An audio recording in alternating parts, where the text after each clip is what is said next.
Hello friend, आप सभी का स्वागत है हमारे चैनल डियर अंश में। दोस्त हम यहाँ पे बात करेंगे आईईआरटी इंट्रेंस एग्जाम से रिलेटेड आपके लिए मोस्ट इम्पॉर्टेंट क्वेश्चन लेकर आए हुए हैं। तो वीडियो को दोस्त आप एंड तक जरूर देखिएगा और इसी तरह के लेटेस्ट क्लासेस की जानकारी पाने के लिए आप हमारे चैनल डियर अंश को सब्सक्राइब करें और बेल आइकन को ऑल पे प्रेस करें, जिससे दोस्त आने वाली वीडियोस का नोटिफिकेशन आपको लगातार मिल सके। तो चलते हैं दोस्त, यहाँ पे क्लासेस को स्टार्ट करते हैं। एक एक क्वेश्चन को दोस्त आप अच्छी तरीके से वॉच करिएगा और वीडियो को दोस्त अपने दोस्तों के साथ शेयर जरूर करिएगा, ताकि दोस्त उनके भी पास पहुंच सके वीडियोस की इंफॉर्मेशन। तो यहाँ पे दोस्त आज का आपका जो पहला क्वेश्चन है, ध्यान से क्वेश्चन को देखिए। सभी क्वेश्चन आपके लिए इंपॉर्टेंट हैं और जितने क्वेश्चन दोस्त बता रहे हैं सभी आपको एंट्रेंस एग्जाम 2019 में यहाँ पे पूछे गए हैं। जितने भी क्वेश्चन मैं यहाँ पे करा रहा हूँ आपसे, टोटल आपको एंट्रेंस एग्जाम 2019 के पेपर में आया हुआ क्वेश्चन है। तो यहाँ पे क्वेश्चन नंबर 1 की बात करते हैं। क्वेश्चन बोल रहा है दोस्त, बर्नौली का प्रमेय किस सिद्धांत पर आधारित है। तो ध्यान से देखिएगा दोस्त, जो हमारा बर्नौली का प्रमेय है वो हमारा ऊर्जा संरक्षण के सिद्धांत पर आधारित है। किस पे दोस्त? ऊर्जा संरक्षण के सिद्धांत पर आधारित है। जबकि अगर हम यहाँ पे सातत्य समीकरण कंटिन्यूटी इक्वेशन की बात करें तो वो हमारा क्या है? अविनाशिता या द्रव्यमान संरक्षण के सिद्धांत पर आधारित है। कौन सा दोस्त? Continuity equation. ये हमारा किससे? द्रव्यमान संरक्षण के सिद्धांत पर आधारित है। जबकि जो हमारा बर्नौली प्रमेय है ये हमारा ऊर्जा संरक्षण के सिद्धांत पर आधारित है। तो पॉइंट क्लियर करिएगा दोस्त, इसका करेक्ट आंसर आपका बी है, ऊर्जा संरक्षण के सिद्धांत पर जो आपका बर्नौली का प्रमेय है इसी पर आधारित है। तो चलते हैं दोस्त यहाँ पे अगले क्वेश्चन की ओर। एक एक क्वेश्चन को दोस्त आप अच्छी तरीके से देखिएगा। यहाँ पे सेकेंड क्वेश्चन दोस्त, अच्छे उत्सर्जक अच्छे अवशोषक भी होते हैं, यह कथन आधारित है। तो यह कथन दोस्त आपका किस पर आधारित है? तो ये आपका किरचॉफ के नियम, किसका दोस्त? किरचॉफ के नियम पर आधारित है। अच्छे उत्सर्जक अच्छे अवशोषक भी होते हैं, यह कथन किसने कहा था दोस्त? किरचॉफ के नियम, जो किरचॉफ लॉ है इस पे आधारित किरचॉफ के नियम। तो यहाँ पे दोस्त किरचॉफ का नियम जानते हैं। तो नियम उन्होंने बताया कि किसी निश्चित ताप पर किसी दी हुई तरंग दैर्ध्य के लिए सभी वस्तुओं की उत्सर्जन क्षमता तथा अवशोषण क्षमता की निष्पत्ति एक ही होती है। यह उसी ताप पर एक आदर्श कृषिका की उत्सर्जन क्षमता के बराबर होती है। ये इन्होंने कहा अपने नियम में कि ये जो हैं एक अच्छे उत्सर्जक और एक अच्छे अवशोषक भी होते हैं। अगर दोस्तों यहाँ पे आदर्श कृषिका की बात करें, कृष्णपिंड की बात करें, तो पूर्णतः कृष्णपिंड की जो अवशोषक क्षमता होती है वो आपकी एक होती है। कितना दोस्त? एक होती है। पूर्ण कृष्णपिंड की अवशोषकता एक होती है। ये आप पॉइंट याद रखिएगा, बहुत बार एंट्रेंस एग्जाम में आपको पूछ चुका है। मैं आपको बताया हूं स्टीफन नियतांक का मात्रक, स्टीफन के नियतांक का जो मान होता है वो मैंने आपको बताया है। उसका मान क्या होता है? 5.67 इंटू 10⁻⁻8। मैंने प्रीवियस क्लासेस में दोस्त इसका वैल्यू मैंने आपको बताया था। वहाँ पे 5.67 इंटू 10⁻⁻8 वाट प्रति मीटर स्क्वायर केल्विन पे पावर 4 होता है, जो आपका स्टीफन नियतांक का मान होता है। यही दोस्त अगर विन नियतांक की बात करें तो विन नियतांक का जो आपका वैल्यू होता है वो आपका 2.9 इंटू 10⁻³ मीटर केल्विन होता है। ये किसका है दोस्त? ये आपका विन नियतांक। क्या है दोस्त? विन नियतांक का वैल्यू है। चलते हैं दोस्त यहाँ पे अगले क्वेश्चन की ओर। इसका जो आपका करेक्ट आंसर था वो आपका सी था। किरचॉफ के नियम में उन्होंने बताया कि अच्छे जो उत्सर्जक होते हैं वो आपका अच्छे अवशोषक भी होते हैं। तो आशा करते हैं दोस्त सभी पॉइंट यहाँ पे आपको क्लियर हो गया है।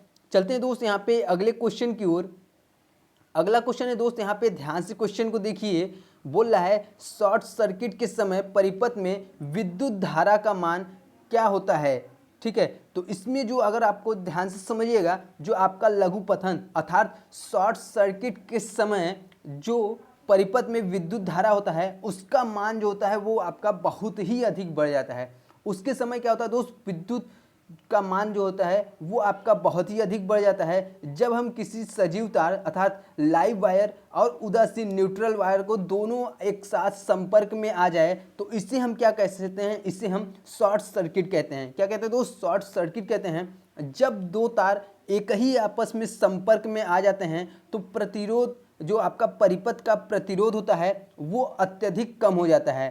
ठीक है, अत्यधिक कम हो जाता है, जिससे तार में बहुत ही अधिक धारा प्रवाहित होने लगती है। इसलिए उस परिपथ में विद्युत धारा का मान क्या होता है दोस्त? बहुत ही बढ़ जाता है। तो इसका करेक्ट आंसर यहाँ पे आपका सी था, इसका बिल्कुल ही करेक्ट आंसर है। तो चलते हैं दोस्त यहाँ पे अगले क्वेश्चन की ओर। एक एक क्वेश्चन को दोस्त आप ध्यान से देखिएगा। अगला क्वेश्चन है, पारा मरकरी किस विधि द्वारा गर्म होती है? तो जो आपका पारा है दोस्त, यहाँ पे ध्यान से देखिएगा, पारा आपका चालन द्वारा गर्म होता है। कौन सा विधि द्वारा दोस्त? चालन विधि द्वारा गर्म होता है। वैसे तो अगर सभी द्रव की बात करें तो सभी जो द्रव हैं वो आपका संवहन विधि द्वारा गर्म होते हैं, लेकिन पारा दोस्त ऐसा द्रव है जो कि चालन विधि द्वारा गर्म होता है। ठीक है, अगर दोस्त यहाँ पे बात करें तो ठोसों तथा पारे में जो ऊष्मा का संचरण केवल चालन द्वारा होता है। किसमें दोस्त? ठोसों और पारे में जो ऊष्मा का संचरण होता है वो केवल चालन द्वारा होता है। ऊष्मा चालकता पदार्थ की प्रकृति पर निर्भर करता है। अगर दोस्त यहाँ पे ऊष्मा चालकता की बात करें तो वो क्या है? पदार्थ की प्रकृति पर निर्भर करता है। गैसों एवं द्रव में ऊष्मा का संचरण संवहन विधि द्वारा होता है, अगर यहाँ पे गैस और द्रव की बात करें। और ठोस का मैंने बताया कि ऊष्मा का जो संचरण होता है वो आपका केवल चालन विधि द्वारा होता है। अगर यही गैसों में होता है दोस्त, तो गैसों और द्रव्य में जो ऊष्मा का संचरण होता है वो आपका संवहन विधि द्वारा होता है। किस विधि द्वारा दोस्त? संवहन विधि द्वारा। अगर दोस्त यहाँ पे बात करें पृथ्वी का वायुमंडल, तो ये आपका संवहन विधि द्वारा ही गर्म होता है। तो इसमें दोस्त आपको क्वेश्चन यहाँ पे पूछ रहा था कि पारा किस विधि द्वारा गर्म होता है, तो वो आपका चालन विधि द्वारा गर्म होता है। सी दोस्त इसका बिल्कुल ही करेक्ट आंसर है। यहाँ पे चलते हैं दोस्त, यहाँ पे अगले क्वेश्चन को देखते हैं।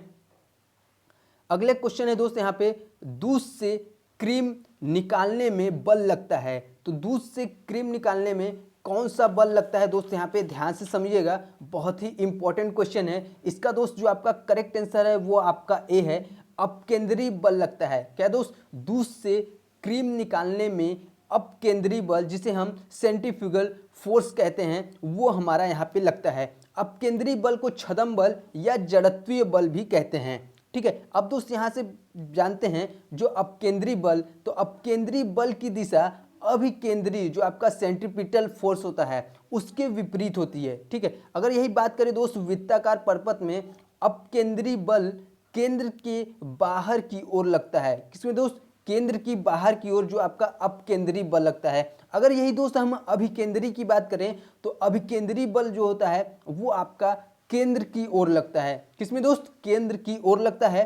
अपकेंद्री केंद्र के बाहर की ओर लगता है और अभिकेंद्री आपका जो है वो केंद्र की ओर लगता है। अब दोस्त यहाँ पे बात करते हैं अपकेंद्री, तो अपकेंद्री मशीन अपकेंद्री बल पे कार्य करता है। किस पे दोस्त? अपकेंद्री बल पे कार्य करता है। जो आपकी सेंट्रीफ्यूगल मशीनें होती हैं वो आपकी अपकेंद्री बल पे, सेंट्रीफ्यूगल फोर्स पे यहाँ पे काम करती हैं। चलते हैं दोस्त यहाँ पे अगले क्वेश्चन की ओर। तो इसका दोस्त आपका जो करेक्ट आंसर था, दूध से क्रीम निकालने में जो बल लगता है वो कौन सा बल लगता है? आपका अपकेंद्री बल। तो चलते हैं दोस्त यहाँ पे अगले क्वेश्चन की ओर।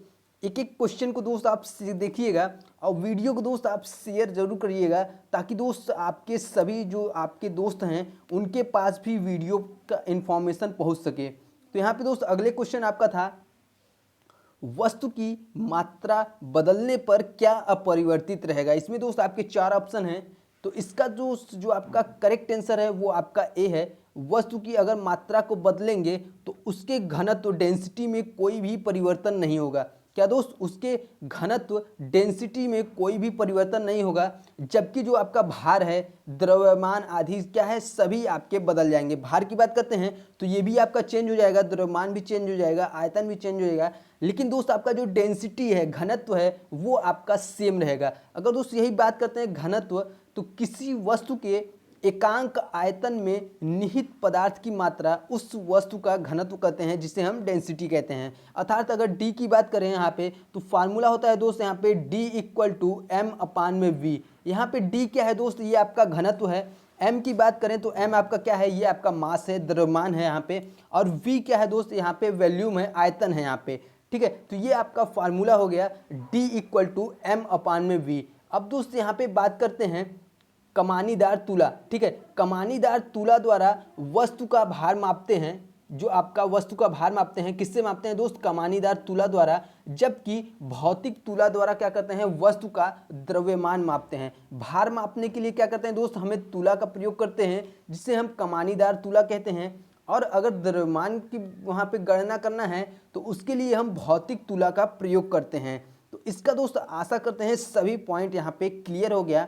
इसका दोस्त जो आपका करेक्ट आंसर था वो आपका ए था। घनत्व में इसकी कोई भी परिवर्तन नहीं होगा। चलते हैं दोस्त यहाँ पे अगले क्वेश्चन की ओर। अगला क्वेश्चन को देखते हैं यहाँ पे। तो बोल रहा है 1 एम्पियर का वैल्यू, 1 एम्पियर का मान क्या होता है। तो 1 एम्पियर का जो मान होता है दोस्त वो आपका 1 कूलाम प्रति सेकेंड होता है। ये दोस्त इसका बिल्कुल ही करेक्ट आंसर है। अगर दोस्त यहाँ पे बात करें 1 एम्पियर, तो 1 एम्पियर का मैंने बताया कि इसका जो मान होता है वो आपका 1 कूलाम सेकेंड, या इसे हम क्या कह सकते हैं 1 वोल्ट अपान 1 ओम होता है। ठीक है, अगर इसका एसआई मात्रक क्या होता है दोस्त, तो एम्पियर विद्युत धारा का क्या है दोस्त, एसआई मात्रक है। किसका, विद्युत धारा का एसआई मात्रक जो है वो आपका एम्पियर है। अगर दोस्त यही हम बात करें विमी सूत्र की, तो विमी सूत्र होता है, क्या होता है दोस्त, विद्युत धारा का विमी सूत्र होता है M0 L0 T0 A1 होता है। ठीक है, अगर यही हम बात करें विद्युत प्रतिरोध का, विद्युत प्रतिरोध का जो आपका विमी सूत्र होता है वो क्या होता है दोस्त, ML2 T-3 A-2। ठीक है, ये क्या है, ये आपका किसका है दोस्त, ये आपका विद्युत प्रतिरोध का विमी सूत्र है। ठीक है, किसका, विद्युत प्रतिरोध का विमी सूत्र है। तो आशा करते हैं यहाँ पे सभी पॉइंट आपके क्लियर हो गए। इसमें आपको केवल पूछा था 1 एम्पियर की वैल्यू कितनी होती है। तो जितने दोस्त पॉइंट बता रहे हैं सभी आप कॉपी पे नोट करिएगा, जिससे दोस्त आने वाली अगर आपको एंट्रेंस एग्जाम में भी अगर इस टाइप से क्वेश्चन, अगर इसमें से भी क्वेश्चन बनते हैं तो वहाँ पे दोस्त क्वेश्चन को आप आसानी से कम समय में सॉल्व कर सकते हैं। चलते हैं दोस्त इसी तरह अगले क्वेश्चन की ओर। अगला क्वेश्चन है दोस्त, स्थिर आवेश द्वारा उत्पन्न होता है। तो स्थिर आवेश द्वारा क्या उत्पन्न होता है दोस्त, वहाँ पे आपका विद्युत क्षेत्र, केवल आपका विद्युत क्षेत्र उत्पन्न होता है। यदि यहाँ पे इसका करेक्ट आंसर आपका क्या हो जाएगा, यहाँ पे ए हो जाएगा, केवल विद्युत क्षेत्र। जो आपका स्थिर आवेश द्वारा केवल आपका विद्युत क्षेत्र उत्पन्न होता है। यदि आवेश, ध्यान से समझिएगा, यदि आवेश समान चाल से गतिमान है तो विद्युत और चुंबकीय दोनों क्षेत्र उत्पन्न होगा। ठीक है, यदि अगर क्या है आवेश समान चाल से गतिमान होगा तो आपका विद्युत और चुंबकीय क्षेत्र दोनों ही उत्पन्न होगा।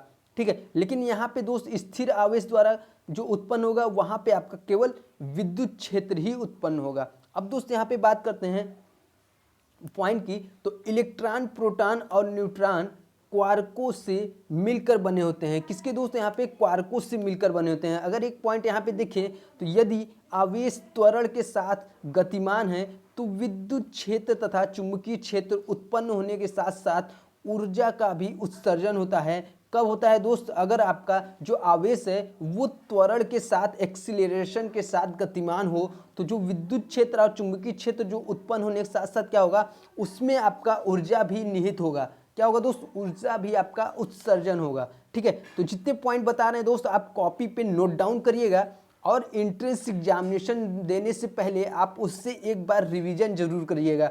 तो इसका दोस्त करेक्ट आंसर आपका ए था, बिल्कुल ही करेक्ट आंसर है। चलते हैं दोस्त इसी तरह अगले क्वेश्चन की ओर। यहाँ पे और जो भी स्टूडेंट यहाँ पे चैनल पे पहली बार विजिट कर रहे हैं तो चैनल को दोस्त सब्सक्राइब करिएगा, और इसी तरह के क्लासेस को पाने के लिए बेल आइकन को दोस्त ऑल पे प्रेस करिएगा, जिससे आपको लगातार आपकी सबसे पहले नोटिफिकेशन आपको मिल सके क्लासेस के बारे में। और IERT एंट्रेंस एग्जाम 2020 से रिलेटेड जितनी भी जानकारियाँ होंगी दोस्त, वो चाहे आपका काउंसलिंग प्रोसेस से हो, एंट्रेंस एग्जाम, एडमिट कार्ड, हर एक चीज़ के बारे में दोस्त आपको सबसे पहले इस चैनल पर मिल जाएगा। तो अगला क्वेश्चन था दोस्त, यहाँ पे ध्यान से समझिएगा, पानी के अंदर हवा का बुलबुला व्यवहार करता है। तो पानी के अंदर दोस्त हवा का बुलबुला किस भांति व्यवहार करता है? वो हमारा अवतल लेंस की भांति व्यवहार करता है। क्या होता है दोस्त? अवतल लेंस की भांति व्यवहार करता है। आपने देखा होगा दोस्त, अगर पानी है यहाँ पे तो आपने देखा होगा बुलबुला आपका क्या होता है, ऊपर गोला गोला उठा होता है। ठीक है, तो इसमें यहाँ पे बता रहा है कि पानी का जो अंदर का बुलबुला होता है वो आपका अवतल लेंस की भांति व्यवहार करता है। अगर यही बात करें, लेकिन जो आकार होता है, ध्यान से समझिएगा, जो आकार होता है वो आपका उत्तल लेंस की ही तरह होता है। ठीक है, वो केवल क्या होता है दोस्त, आपका जो हवा में बुलबुला होता है वो आपका अवतल की भांति व्यवहार करता है, लेकिन वास्तव में जो आपका उसका आकार होता है, अगर नीचे से देखेंगे तो वो आपका कॉन्वेक्स लेंस, कौन दोस्त? कॉन्वेक्स लेंस आकार उत्तल लेंस की तरह होता है। ठीक है, यहाँ पे बात करते हैं उत्तल लेंस। तो उत्तल लेंस की जो फोकस दूरी होती है वो आपकी सदैव धनात्मक होती है। कैसी दोस्त? उत्तल लेंस की फोकस दूरी सदैव धनात्मक होती है। अवतल लेंस की फोकस दूरी क्या होती है? ऋणात्मक होती है। ठीक है, जितने पॉइंट बता रहे हैं दोस्त आप सभी लोग ध्यान से समझिएगा। उत्तल लेंस का कहाँ प्रयोग करते हैं? तो वो आपका सूक्ष्मदर्शी, दूरदर्शी, फोटो, कैमरा, फिल्म, प्रोजेक्टर आदि में प्रयोग किया जाता है। कहाँ पे दोस्त? उत्तल लेंस का। ठीक है, अवतल लेंस का सभी आप जानते हैं, बहुत ही इंपॉर्टेंट जितने आपको पॉइंट बता रहे हैं सभी आप कॉपी पे नोट डाउन जरूर करिएगा। तो इसका दोस्त जो आपका करेक्ट आंसर था वो आपका ए था, जो कि पानी के जो अंदर हवा का बुलबुला होता है वो आपका अवतल लेंस की भांति व्यवहार करता है। चलते हैं दोस्त यहाँ पे अगले क्वेश्चन की ओर। तो अगला क्वेश्चन है दोस्त, यहाँ पे ध्यान से देखिए, मृग मरीचिका या मृगतृषा उदाहरण है। तो किसका उदाहरण दोस्त यहाँ पे बताना है? तो इसका जो उदाहरण है वो आपका पूर्ण आंतरिक परावर्तन। क्या है दोस्त? पूर्ण आंतरिक परावर्तन का एक उदाहरण है। पूर्ण आंतरिक परावर्तन के लिए प्रकाश सघन माध्यम से विरल माध्यम में जानी चाहिए। पूर्ण आंतरिक परावर्तन कब होता है दोस्त? जब आपका प्रकाश जो है वो आपका सघन माध्यम से विरल माध्यम में जाएगा तो आपका वहां पे पूर्ण आंतरिक परावर्तन होगा। आपतन कोण का मान क्रांतिक कोण से अधिक होना चाहिए, तभी आपका वहां पे पूर्ण आंतरिक परावर्तन संभव हो पाएगा। ठीक है, अब यहाँ पे दोस्त कुछ इंपॉर्टेंट पॉइंट पे बात करते हैं इसके। ऑप्टिकल फाइबर, तो ऑप्टिकल फाइबर पूर्ण आंतरिक परावर्तन के सिद्धांत पर कार्य करता है। कौन सा दोस्त? ऑप्टिकल फाइबर जो होता है वो आपका पूर्ण आंतरिक परावर्तन के सिद्धांत पर कार्य करता है। अगर दोस्त यहाँ पे मृग मरीचिका की बात करें, ये आपका रेगिस्तान में मरीचिका बनने से यात्रियों को जो पेड़ के साथ साथ उसका उल्टा प्रतिबिंब दिखाई देता है, ये आपका क्या कहलाता है? मरीचिका कहलाता है। आप सभी लोग पहले से ही जानते होंगे।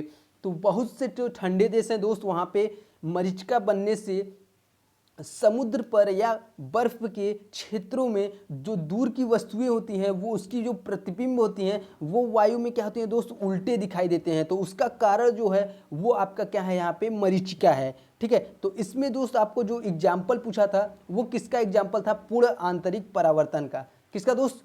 पूर्ण आंतरिक परावर्तन का। और इसके लिए पूर्ण आंतरिक परावर्तन के लिए आपतन कोण का मान क्रांतिक कोण से अधिक होना चाहिए। और जो प्रकाश है वो आपका सघन माध्यम से विरल माध्यम में जानी चाहिए, तभी आपका वहाँ पे पूर्ण आंतरिक परावर्तन होगा।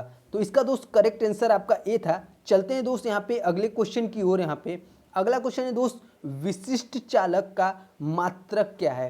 तो यहाँ पे दोस्त आपको बताना है विशिष्ट चालक का मात्रक। जिस भी स्टूडेंट को यहाँ पे क्वेश्चन आ रहा हो तो वो कमेंट करके हमें बताएं कि इसका करेक्ट आंसर क्या है। तो देखते हैं दोस्त यहाँ पे कितने स्टूडेंट यहाँ पे सही आंसर बताते हैं, इसका जो करेक्ट आंसर क्या है। तो इसका दोस्त जो आपका करेक्ट आंसर है वो आपका सी है, ओम मीटर। क्या है दोस्त? ओम माइनस ओम मीटर। ठीक है, इसका सी आपका आंसर है। क्या है दोस्त? यहाँ पे ध्यान से समझिएगा, इसको हम म्यू प्रति मीटर या सीमेन प्रति मीटर होता है इसका। किसी चालक के, ध्यान से समझिएगा, विशिष्ट चालकता क्या होता है? ध्यान से समझिएगा, किसी चालक के विशिष्ट प्रतिरोध के व्युत्क्रम को चालक की विशिष्ट चालकता कहते हैं, जिसे हम स्पेसिफिक कंडक्टिविटी कहते हैं। ठीक है, जिसे हम सिग्मा से प्रदर्शित करते हैं। तो सिग्मा इक्वल टू 1/p होता है। ये आपका क्या होता है? विशिष्ट चालकता होता है। क्या होता है दोस्त? विशिष्ट चालकता होता है। चालकता का जो मात्रक होता है ओम, क्या होता है दोस्त? ओम प्रति या मोह या सीमेन होता है। क्या होता है दोस्त? सीमेन होता है, जो आपका चालकता का मात्रक होता है। तो यहाँ पे सभी पॉइंट पे चर्चा हो गया। इसका दोस्त करेक्ट आंसर आपका सी था, ओम मीटर इसका आंसर था। चलते हैं दोस्त यहाँ पे अगले क्वेश्चन की ओर। ओम -1 मीटर -1 इसका आंसर था। यहाँ पे अगले क्वेश्चन की ओर बात करते हैं। यहाँ पे अगला क्वेश्चन है दोस्त, यहाँ पे दाब बढ़ाने पर बर्फ का गलनांक। तो दाब बढ़ाएंगे दोस्त, बल्ब का जो आपका बर्फ है उसका गलनांक क्या होगा? तो दाब बढ़ाने पर बर्फ का जो गलनांक होता है वो आपका क्या है? घटता है। क्या है दोस्त? घटता है। ठीक है, तो इसका आपका करेक्ट आंसर बिल्कुल ही यहाँ पे डी है। जब आप दाब बढ़ाएंगे तो बर्फ का गलनांक क्या है? घटेगा, जो कि ठोस पदार्थ के गलने पर सिकुड़ते हैं उनका गलनांक दाब बढ़ने पर घटता है, जैसे बर्फ, ढलवा लोहा आदि। ठीक है, इस सब का अगर दाब बढ़ाएंगे तो वो आपका क्या होगा? गलनांक क्या होगा? वहाँ पे घटेगा। ठीक है, तो इसके बारे में दोस्त और भी यहाँ पे जानते हैं। जो ठोस पदार्थ गलने पर आयतन में बढ़ते हैं उनका गलनांक दाब बढ़ाने पर बढ़ता है, जैसे नेप्थलीन, मोम। ये सब क्या है दोस्त? अगर इनका हम ठोस पदार्थ ये सब अगर गलने पर आयतन अगर इनका बढ़ता है तो उनके गलनांक दाब बढ़ाने पर बढ़ेगा। ठीक है, ये पॉइंट आप याद रखिएगा। किसी पदार्थ में कोई अशुद्धि मिलाने पर उसका जो गलनांक होगा वो आपका घट जाएगा। जो आपकी गलने की क्रिया है वो आपको स्लो हो जाएगी अगर किसी पदार्थ में आप अशुद्धि मिलाएंगे तो। ठीक है, तो इसका यहाँ पे करेक्ट आंसर जो था वो आपका डी था। अगर दाब बढ़ाएंगे दोस्त तो यहाँ पे आपका जो गलनांक है वो आपका घटेगा। तो चलते हैं दोस्त यहाँ पे अगले क्वेश्चन की ओर। और लास्ट क्वेश्चन है, ध्वनि का तारत्व पिच जो होता है वो आपका किस पे निर्भर करता है? तो यहाँ पे दोस्त ध्यान से देखिएगा, जो आपका ध्वनि का तारत्व अर्थात जो पिच होता है वो आपका यहाँ पे आवृत्ति पर निर्भर करता है। किस पे दोस्त? आवृत्ति पर निर्भर करता है। डी इसका बिल्कुल ही यहाँ पे करेक्ट आंसर है। तो ध्वनि की जो आवृत्ति बढ़ने पर उसका तारत्व भी बढ़ता है। अगर यहाँ पे आवृत्ति को हम बढ़ाएंगे तो इसका जो तारत्व है, पिच है, ये भी आपका बढ़ेगा। ध्वनि की तीव्रता आयाम पर निर्भर करती है। किस पे दोस्त? यहाँ पे ध्वनि की तीव्रता आपका एम्पलीट्यूड पर निर्भर करती है, जिससे हम आयाम कहते हैं। इस पे आपका आयाम पर निर्भर करती है। अगर दोस्त यहाँ पे दूसरे पॉइंट पे बात करें तो ध्वनि का वह लक्षण जिससे ध्वनि को मोटा या पतला, तीक्ष्ण कहा जा सके वो आपका तारत्व कहलाता है, पिच कहलाता है, जिसके द्वारा हम किसी ध्वनि को मोटा या पतला, तीक्ष्ण कहा जा सकता है। ठीक है, उसे हम क्या कहते हैं दोस्त? पिच कहते हैं, तारत्व कहते हैं। ध्वनि की चाल पर आवृत्ति का कोई प्रभाव नहीं पड़ता है। ठीक है, ध्वनि की चाल पर आवृत्ति का कोई प्रभाव नहीं पड़ता है। लेकिन दोस्त यही हम बात करें, अगर इसकी हम आवृत्ति को बढ़ाएंगे तो उसके जो तारत्व होता है, उसका जो तारत्व होता है वो आपका क्या होता है? बढ़ता है। क्या होता है दोस्त? बढ़ता है अगर हम तारत्व बढ़ाएंगे। तो आशा करते हैं सभी पॉइंट यहाँ पे क्लियर हो गया। आज के लिए दोस्त इतना ही। मिलते हैं दोस्त नेक्स्ट क्लासेस में। आशा करते हैं आपको वीडियो पसंद आई हो। वीडियो अच्छा लगा हो दोस्त वीडियो को लाइक करिएगा और दोस्तों में आप शेयर जरूर करिएगा, ताकि दोस्त उनके पास भी वीडियो की इन्फॉर्मेशन पहुँच सके। आप सभी का वीडियो देखने के लिए बहुत बहुत धन्यवाद।